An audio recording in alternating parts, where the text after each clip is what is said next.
afternoon or good morning, everyone, whenever you get this word of encouragement.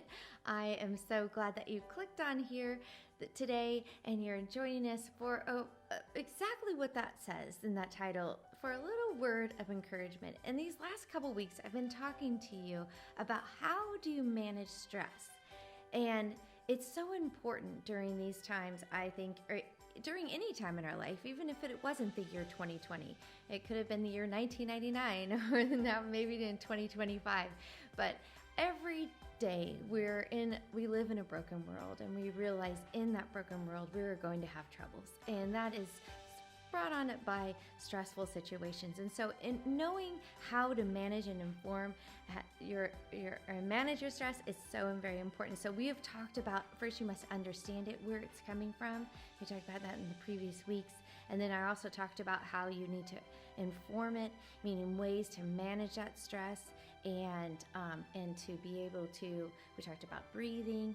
And today I want to talk to you about your vagal nerve system. I think this is really important and understanding our bodies and how our bodies manage stress. I always tell people that stress will manifest itself.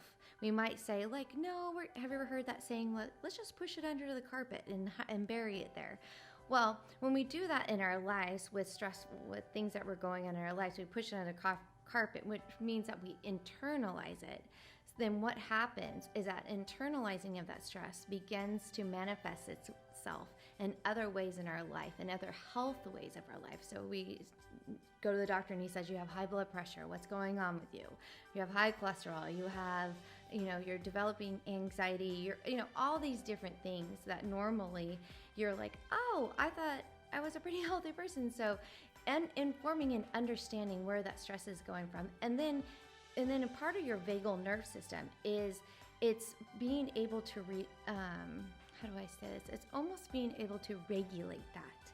And just a few weeks ago, I found out about this perfect way that you can regulate a lot of your stress that's there.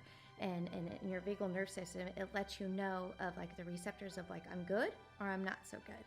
And so when it goes, and it's also connected to that fight or flight that is naturally God has put into us. And so one of the ways to calm that vagal nerve system down and to not internalize things, right, is to sing. Isn't that interesting? They say your vagal nerve starts up here, and I'm pointing, to the back of my head, which is near your occipital lobe. And what it does when you begin to sing, it creates this vibration. And when it creates the vibration on that nerve, it allows your brain to tell itself that I'm okay. And so I wonder, are you ever like me where you've had maybe a hard day and you get in your car and you just blast the music and you're singing along? You don't care who's looking at you from right or left. You're just singing along, and then all of a sudden you're hey, I feel a little better. Did you know that that's actually the way God wired you and created you and made that outlet for stress for you right there with that singing? It touches that vagal nerve and allows that system from fight or flight to say, I'm okay. So friends, this week, I hope you join me. I hope to see you on Niblix, singing your heart out, and join me in singing and releasing some of that stress. See you next time. Bye for now.